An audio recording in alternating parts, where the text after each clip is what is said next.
नमस्कार, आप सभी का स्वागत है राजस्थान वेदर फोरकास्ट में। मेरा नाम है अरविंद धामा। दोस्तों, इस वीडियो में हम बात करने वाले हैं 4 अक्टूबर से 13 अक्टूबर के राजस्थान के मौसम के हाल के बारे में कि किस प्रकार मौसमी सिस्टमों की वजह से राजस्थान में बारिश होने के आसार हमें नजर आ रहे हैं। तो दोस्तों, जैसा कि आप मॉडल में देख पा रहे हैं, देखिए जिस सिस्टम के कारण राजस्थान में बारिश होने के आसार है वो सिस्टम अभी भी देखिए यहाँ पर ये बंगाल की खाड़ी में बना हुआ है और ये काफ़ी बड़े दायरे में यहाँ पर बना हुआ है। इसको हम चक्रवाती तूफान का नाम इसे हम चक्रवाती तूफान कहेंगे क्योंकि ये काफ़ी बड़े एरिया में बना हुआ है और ये लगातार हवाएं देखिए किस तरह से भारत के पूर्वी राज्यों से होकर और ये बारिश की गतिविधियां देखिए किस प्रकार ये बढ़ती हुई उत्तर प्रदेश और मध्य प्रदेश के भागों पर पहुंच रही है। ये रिपोर्ट दोस्तों जैसा कि आप देख पा रहे हैं, ये कल की रिपोर्ट है, यानी कि 4 अक्टूबर की रिपोर्ट है और ये बारिश की गतिविधियां किस प्रकार ये बढ़ती जा रही हैं आगे की तरफ। और इस सिस्टम के कारण दोस्तों क्या होगा कि राजस्थान के कुछ जिलों में, गिने चुने जिलों में कल से ही हमें बारिश की गतिविधियां की संभावनाएं नजर आ रही हैं और 4 अक्टूबर से ही हमें बारिश की कुछ भागों में संभावनाएं नजर आ रही हैं। और जैसा कि मैंने आपको बताया था कि राजस्थान के भागों पर पश्चिमी हवाओं का जोर बना रहेगा, काफ़ी रफ्तार से पश्चिमी हवाएं तेज चलती रहेंगी। तो आज राजस्थान के कई भागों में काफ़ी तेज हवाएं देखने को मिली। कल भी यानी कि 4 अक्टूबर में भी राजस्थान के कई भागों में पश्चिमी तेज हवाएं का जोर रहेगा, यानी कि काफ़ी जिलों में पश्चिमी तेज हवाएं चलती रहेंगी। तो दोस्तों देखिए, मैं आपको बताना चाहूँगा कि ये जो सिस्टम बना हुआ है, इस सिस्टम के ट्रैक में देखें पिछले 72 घंटे हो चुके हैं, लेकिन आईएमडी ने अभी तक इसके ट्रैक में कोई भी फेरबदल नहीं किया हुआ है। जो अब से 72 घंटे पहले था वही ट्रैक इसका अब भी बना हुआ है। हालांकि जो राजस्थान के भाग है उनमें ज़रूर थोड़ी बहुत फेरबदल हुई है जिलों को लेकर के अब ये किन किन जिलों में बारिश करेगा। तो ऐसा लग रहा है देखते में कि ये राजस्थान को प्रभावित करेगा, पश्चिमी मध्य प्रदेश से होकर ये उत्तर प्रदेश के भागों पर जाएगा और ये राजस्थान के भागों को प्रभावित करेगा। लेकिन इस सिस्टम के चलते ही दोस्तों बंगाल की खाड़ी में एक और नया सिस्टम भी बनने वाला है और उस सिस्टम का भी असर राजस्थान के भागों पर दिखने वाला है। हम इस वीडियो में इन दोनों मौसमी सिस्टमों के बारे में जानेंगे कि किस प्रकार ये राजस्थान में बारिश करने वाले हैं। तो आइए अब देखते हैं कि ये मौसमी सिस्टमों के बारे में पहले जानकारी लेते हैं कि किस प्रकार इन मौसमी सिस्टमों के कारण राजस्थान में बारिश होने के आसार हमें नजर आ रहे हैं। तो दोस्तों, जैसा कि आप देखें, पहले 4 अक्टूबर की ही बात करेंगे तो देखिए ज़्यादातर भागों में राजस्थान के 4 अक्टूबर में मौसम साफ और शुष्क ही देखने को मिलेगा। इस सिस्टम के कारण मध्य प्रदेश के कुछ भागों में यहाँ पर बादलों की आवाजाही के साथ बारिश देखने को मिलेगी। तो जिसके कारण जो राजस्थान के जो भाग है, बारां, झालावाड़, कोटा, बूंदी और सवाई माधोपुर आसपास के भागों में कल क्या होगा कि बादलों की आवाजाही मिलेगी। यानी कि ये जो बारिश की जो मैं आपको बादल बता रहा हूँ, ये दोपहर या शाम के समय देखने को मिलेंगे। इन जिलों में बादलों की आवाजाही देखने को मिलेगी और हो सकता है कि कुछ जिलों में बारिश की गतिविधियां देखने को मिले। ज़्यादातर भागों में पश्चिमी हवाओं का प्रभाव बना रहेगा, तेज पश्चिमी हवाएं चलती रहेंगी। और बात करेंगे हम 5 अक्टूबर के बारे में। तो देखिए दोस्तों, 5 अक्टूबर से क्या हुआ कि ये जो मैंने आपको जिले बताए थे कि झालावाड़, बारां, कोटा, बूंदी, सवाई माधोपुर, करौली, धौलपुर और यहाँ पर भरतपुर, अलवर, जयपुर और दौसा और यहाँ पर भीलवाड़ा और चित्तौड़गढ़, प्रतापगढ़, इन सभी जिलों में पूर्वी हवाएं पहुंचनी शुरू हो जाएगी, जिसकी वजह से इनमें बादल छाने शुरू हो जाएंगे और इन जिलों में बारिश की गतिविधियां शुरू हो जाएंगी। तो हालांकि पश्चिमी राजस्थान में पश्चिमी हवाओं का ही प्रभाव बना रहेगा। पश्चिमी राजस्थान में बादलों की आवाजाही जरूर देखने को मिलेगी, लेकिन पश्चिमी राजस्थान में फिलहाल के अपडेट में बारिश की संभावनाएं नहीं नजर आ रही हैं। और बात करेंगे हम तो दोस्तों 7 अक्टूबर में ये जो यहाँ पर इतने जिले हैं, भरतपुर, धौलपुर, करौली, दौसा और यहाँ पर अलवर, सवाई माधोपुर, इन जिलों में मध्यम से तेज या कई भागों में मूसलाधार बारिश होने के आसार बने रहेंगे। यहाँ पर बारां, झालावाड़, कोटा, बूंदी और प्रतापगढ़, झालावाड़, इन जिलों में भी बारिश की गतिविधियां देखने को मिल सकती है और ये पूर्वी हवाएं पूर्वी राजस्थान के भागों तक पहुंचनी शुरू हो जाएगी। जबकि पश्चिमी राजस्थान में भी जैसलमेर, बीकानेर, गंगानगर, बाड़मेर, इन जिलों में लगभग जब भी मौसम साफ ही देखने को मिलेगा। हालांकि कुछ भागों में बादलों की आवाजाही देखने को मिल सकती है। यहाँ पर हम बात करेंगे देखिए 8 अक्टूबर के बारे में।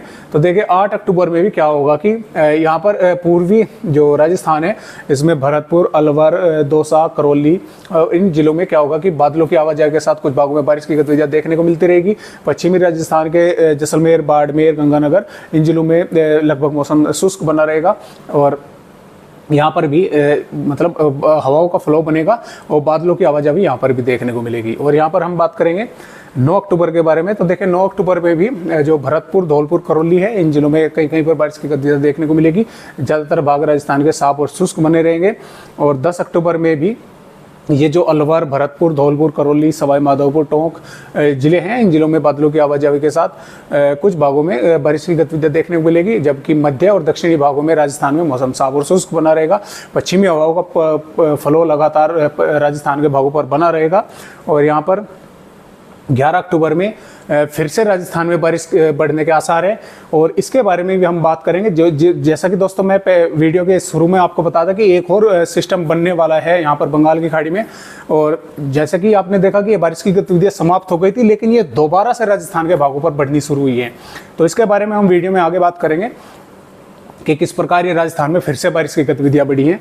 तो यहाँ से हम कह सकते हैं कि अलवर, भरतपुर, धौलपुर, करौली, सवाई माधोपुर और बारा, और यहाँ पर कोटा, झालावाड़, बूंदी, चित्तौड़गढ़, इन जिलों में फिर से बादलों की आवाजाही के साथ फिर से बारिश होने के आसार बनेंगे।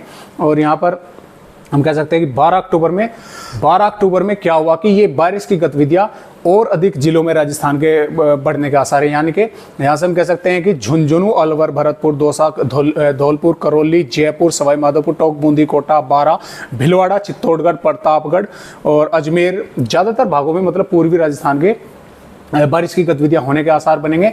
और अभी तो ये मॉडल इस तरह से दिखा रहा है, लेकिन ऐसी संभावनाएं बनेंगी कि राजस्थान के मध्य भागों तक ही बारिश की गतिविधियां रहेंगी। वो आने वाले अपडेट में हम आपको बताएंगे। और यहाँ पर हम बात कर रहे हैं देखिए 13 अक्टूबर की। तो 13 अक्टूबर में भी अलवर, भरतपुर, धौलपुर, करौली, सवाई माधोपुर, कोटा, बूंदी, झालावाड़, इन जिलों में यहाँ पर भी बारिश की गतिविधियां देखने को मिलेगी। तो अब आपने देखा कि किस प्रकार राजस्थान में बारिश होने का आसार है, लेकिन अब हम आपको बताते हैं कि ये बारिश की गतिविधियां दोबारा से राजस्थान में क्यों बढ़ी। क्योंकि वो मौसमी सिस्टम आगे निकल गया था, कमजोर पड़ गया था, लेकिन ये राजस्थान में बारिश की गतिविधियां किस प्रकार फिर से 10 अक्टूबर से बढ़ी हैं, तो हम उसी के बारे में अब बात करने वाले हैं। तो दोस्तों, जैसा कि आप 7 अक्टूबर की IMD की रिपोर्ट देख पा रहे हैं, देखिए ये 7 अक्टूबर की IMD की रिपोर्ट है। ये सिस्टम यहाँ पर उत्तरी मध्य प्रदेश और दक्षिणी पश्चिमी उत्तर प्रदेश के भागों पर है। अब राजस्थान के भागों पर इसका कोई ज़्यादा इतना इफेक्ट देखने को नहीं मिला। अब क्या हुआ कि यहाँ पर बंगाल की खाड़ी में, देखिए मैं आपको दिखाता हूँ, यहाँ पर बंगाल की खाड़ी में दोस्तों एक और सिस्टम जा बना। वो सिस्टम क्यों बना उसके बारे में भी आपको बताएंगे। ये इसलिए बना दोस्तों, देखिए ये जो यहाँ पर सिस्टम बना हुआ है, ये यहाँ पर क्या हो रहा था कि ये जो अरब सागर से हवाएं आ रही हैं, यानी कि ये इस तरह से जो हवाएं आ रही हैं, ये इस तरह से घूमकर इस सिस्टम के पास पहुंच रही थी, ये इस तरह से पहुंच रही थी। और जो इधर से बंगाल की खाड़ी से है, ये हवाएं इस तरह से पहुंच रही थी। अब क्या हुआ कि ये जो हवाएं इधर से अरब सागर की तरफ से आ रही है, तो देखिए यहाँ से यहाँ तक ये भारत के दक्षिणी राज्य हैं। अब आपको तो ये दिख रहा होगा कि ये हवाएं इस तरह से आ रही है, लेकिन इन हवाओं ने यहाँ पर अवरुद्ध पैदा कर रखा है। क्योंकि देखिए जमीन भागों पर पेड़ पौधे भी होते हैं, मकान भी होते हैं, तो इनकी वजह से हवाओं को अवरुद्ध पैदा होता है। तो ये हवाएं जा तो यहाँ से भी रही है, लेकिन यहाँ से कम जा रही हैं, यहाँ से नीचे के भाग से, जैसा कि आप सभी जान रहे हैं, भारत यहाँ तक है, श्रीलंका यहाँ तक है, इसके नीचे पूरा का पूरा ये यहाँ तक समुद्र ही समुद्र है। अब समुद्र में तो कोई जमीनी भाग यहाँ पर है नहीं, हालांकि यहाँ पर लक्षद्वीप और यहाँ पर भी बने हुए हैं, लेकिन उनसे कोई मतलब वास्ता नहीं है, वे ऊपर हैं या यहाँ पर भी ऊपर हैं। तो यहाँ पर तो कोई इसे हवाओं का अवरुद्ध पैदा नहीं हो रहा है। तो ये लगातार काफ़ी रफ्तार के साथ इस तरह से घूमकर इस मौसमी सिस्टम के पास पहुँच रही थी, क्योंकि यहाँ पर बना हुआ है, ये लगातार खींच रहा था इन हवाओं को, तो लगातार यहाँ पर ये पहुँच रही थी।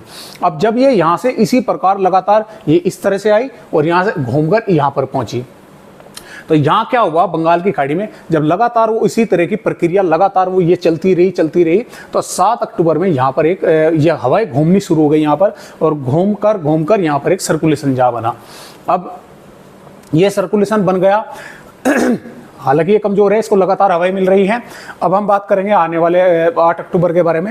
ये देखें दोस्तों, 8 अक्टूबर में ये थोड़ा और ताकतवर हो गया, इसने भारत के दक्षिण राज्य में भारी बारिश करनी शुरू कर दी। अब ये ताकतवर हो गया, इसने ये जो हवाएं इस तरह से पहुंच रही थी, इन हवाओं को अवरुद्ध पैदा करना शुरू इसने कर दिया। वो किस प्रकार कर दिया, अब ये मौसमी सिस्टम कोई चीज़ बीच में गोल गोल घूम रही है तो वो हवाओं को अपनी ओर खींचना शुरू कर देगी। तो वही काम इसने किया। ये बना हुआ यहाँ है, अरब सागर से जो हवाएं आ रही थी वे ऊपर ना पहुंचकर वे कुछ हवाएं इसके चारों ओर को घूमना शुरू हो गई। ये बना हुआ यहाँ है। अब हम 9 अक्टूबर की बात करते हैं। देखिए 9 अक्टूबर में क्या हुआ कि ये और ताकतवर हो गया। जब लगातार वो प्रक्रिया बराबर चल रही है, इसको हवा अरब सागर बंगाल की खाड़ी से दोनों तरफ से हवाएं मिल रही हैं, तो ये लगातार ताकतवर होता चला गया। अब जब ये ताकतवर हुआ तो इसने क्या किया कि जो वो ऊपर मौसमी सिस्टम बना हुआ था उसको इसने कमजोर कर दिया। वो क्यों हुआ? क्योंकि जो हवाएं नमीदार ऊपर पहुंच रही थी वे हवा इसने ऊपर पहुंचानी ही बंद कर दी। वे सारी की सारी हवाएं इसने अपनी चारों ओर लपेटनी शुरू कर दी। अब जब उस सिस्टम को वो जो ऊपर बना हुआ था पश्चिमी उत्तर प्रदेश और उत्तरी मध्य प्रदेश के भागों पर, तो जब उसको वे नमीदार हवाएं ही मिलनी बंद हो गई तो वो कमजोर होता चला गया। अब इसको भरपूर मात्रा में मिल रही है, ये लगातार ताकतवर होता चला गया। तो जब इसको हवा नहीं मिली तो ये कमजोर हो गया, ये ताकतवर हो गया। अब यहाँ पर बात करेंगे हम, देखें 10 अक्टूबर की। 10 अक्टूबर में क्या हुआ कि भारत के दक्षिणी राज्यों से होकर ये अरब सागर में पहुंच गया। अब अरब सागर में जैसे ये सिस्टम पहुंचा, यहाँ पर इसके साथ बिल्कुल ही जो ये मौसमी सिस्टम था ऊपर, बिल्कुल इसका उल्टा हिसाब किताब बन गया। वो किस प्रकार बना? जब ये बंगाल की खाड़ी में था तो इस सिस्टम ने इस सिस्टम की हवाएं यहाँ पर रोकी हुई थी, ये अपने ओर घुमा रहा था। अब जैसे ये यहाँ पर बंगाल की खाड़ी में पहुंचा तो अब मैं आपको दिखाता हूँ ये किस प्रकार क्या हुआ। ये सिस्टम देखिए, यहाँ पर मेरी उंगली है, ये यहाँ पर बना हुआ है अरब सागर में। ये 10 अक्टूबर की रिपोर्ट है। प्रक्रिया भी वही चल रही है। ये हवाएं इस तरह से इसके चारों ओर घूम रही है, भारत के दक्षिणी राज्यों से होकर इस तरह से घूम रही है। लेकिन अब क्या हो रहा है कि ये जैसे ये इस तरह से हवाएं घुमा रहा है, अब जो ये यहाँ पर मौसमी सिस्टम बना हुआ है, अब इसको भी तो हवा चाहिए। जब ये यहाँ पर घूम रहा है तो इसका काम आसान हो गया। ये हवाएं यहाँ तक तो मध्य प्रदेश तक तो ये पहुंचा ही रहा था, तो यहाँ से इसने ये हवाएं लेनी शुरू कर दी। ये भी यहाँ पर इन हवाओं को थोड़ा थोड़ा लेने लगा। अब जैसे ये थोड़ा थोड़ा लेने लगा तो हम आगे की रिपोर्ट में आपको दिखाते हैं। ये देखिए 11 अक्टूबर में क्या हुआ, अब इसको हवा मिलनी शुरू हो गई तो ये थोड़ा ताकतवर होता चला गया, यहाँ पर सशक्त होता चला गया। अब ये हवाएं जो हैं, अब पहले तो वो बंगाल की खाड़ी से खींच रहा था, अब इस सिस्टम के कारण ये हवाएं दक्षिणी यहाँ से होती हुई, महाराष्ट्र से होती हुई, मध्य प्रदेश से होती डायरेक्ट इसके ऊपर पहुंच रही है। और इसी सिस्टम के कारण जब ये यहाँ पर ताकतवर होना शुरू हो गया तो पूर्वी ये पश्चिमी उत्तर प्रदेश के साथ साथ दिल्ली और पंजाब के साथ साथ उत्तरी मध्य प्रदेश के साथ साथ जब ये यहाँ पर ताकतवर हुआ तो इसने पूर्वी राजस्थान के भागों पर बारिश करनी शुरू कर दी। जब मान लिया दायरा फिर से उसका बड़ा होता जा रहा है तो इन सिस्टम के कारण अब कुछ तो इसका भी प्रभाव है, क्योंकि ये जो हवाएं पहुंच रहा है, अब यहाँ पे कोई वो तो नहीं बना हुआ है कि भाई भारत पाइप है, भाई उस पाइप में वो ये सीधी निकलकर इस पर पहुंच रही है। ये हवा पहुंचा रहा है तो यहाँ पर भारत के मैदानी राज्यों में कुछ हवाएं यहाँ से राजस्थान के भागों से भी होकर इस पर पहुंच रही हैं। तो जब ये अरब सागर से आ रही है तो लगातार नमी बढ़ा रही है। तो जब पूर्वी राजस्थान में नमी होगी, नमीदार हवाएं आएंगी तो बादल विकसित होंगे और बारिश होगी। अब आगे की रिपोर्ट में आपको दिखाते हैं। ये देखिए 12 अक्टूबर में ये ताकतवर हो गया, ये कमजोर हो गया, इसको हवाएं मिलनी शुरू हो गई। ये ताकतवर होते ही इसने पूर्वी राजस्थान में बारिश शुरू कर दी। फिर से पश्चिमी उत्तर प्रदेश, पंजाब, हरियाणा, उत्तरी मध्य प्रदेश के साथ साथ पूर्वी राजस्थान में बारिश होनी शुरू हो गई। इसी कारण राजस्थान में जो फिर से बारिश की गतिविधियां बढ़ी, जिनका हमने आपके साथ जिक्र करा था कि ये फिर से बारिश की गतिविधियां बढ़ी, वे इस कारण बढ़ी क्योंकि इस सिस्टम ने ही ये पहले कमजोर किया, फिर इसी सिस्टम ने ये ताकतवर किया और ताकतवर होते ही इसने ये बारिश की गतिविधियां पूर्वी राजस्थान में शुरू कर दी। और यहाँ पर जैसा कि आप देख पा रहे हैं 13 अक्टूबर में भी राजस्थान के कई भागों में इस सिस्टम के कारण बारिश होगी। हालांकि ये 13 अक्टूबर में थोड़ा पूर्वी उत्तर प्रदेश के भागों की ओर आगे निकल जाएगा, ये कमजोर पड़ जाएगा।